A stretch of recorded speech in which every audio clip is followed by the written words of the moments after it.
अपने चारों ओर देखिए, वो सूर्य, यह पेड़ पौधे, मिट्टी, पवन, पशु भी इस संसार को चलाने में, संतुलित रखने में प्रतिदिन अपना योगदान दिए जा रहे हैं। कभी किसी को अपनी महानता का बखान करते हुए सुना है आपने? इंसान आप तो ज्ञानी है, विचारवान है, आवश्यकता है तो अपने भीतर झांकने की, जहां सारे प्रश्नों के जवाब है। घमंड से केवल नाश होता है। क्रोध और ऊंचे स्वर के बोल किसी को भयभीत कर सकते हैं, परंतु किसी को समझाने की शक्ति उसी के वचनों में होती है, जिसकी भाषा शैली स्पष्ट और सरल तथा शब्द नर्म हो। जो मनुष्य जीवन में सत्य का मार्ग चुनता है, उसका सफर मुझ तक ही आके समाप्त होता है। ना तो कर्म की गति अधिक तीव्रतम हो, ना ही अत्यधिक धीमी हो। मध्यम गति ही परमानंद का पूरक है, और मध्यम में ही सबसे गंभीर और अनोखा अनुभव पोषित होता है। आप हर स्थिति को उस तरह से देख पाते हैं जैसा उसका सत्य है। नेत्रों को बंद कर स्वयं की बुद्धि को स्थिर करना तुम्हारा बंधन है। किसी ज्ञान को ग्रहण करना और किसी ज्ञान को त्याग देना भी तुम्हारा बंधन ही है। जो जैसा है, जो भी है, उसके साथ साहचर्य रखो।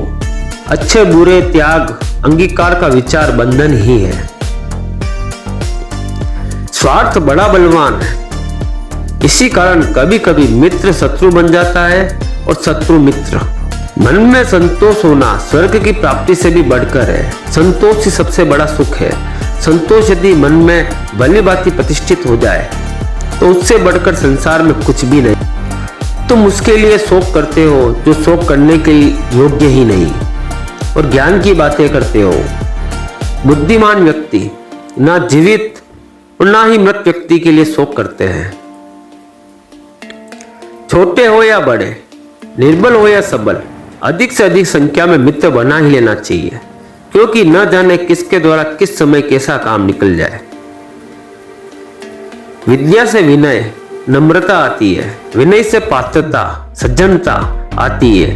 पात्रता से धन की प्राप्ति होती है, और धन से धर्म, और धर्म से सुख की प्राप्ति होती है। सुख चाहने वाले को विद्या कहां से, और विद्यार्थी को सुख कहां से?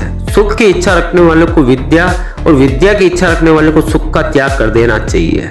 अगर कामयाबी नहीं मिल रही है तो अपने तरीके बदलो, इरादे नहीं, क्योंकि वृक्ष अपनी पत्तियां बदलते हैं, जड़ें नहीं।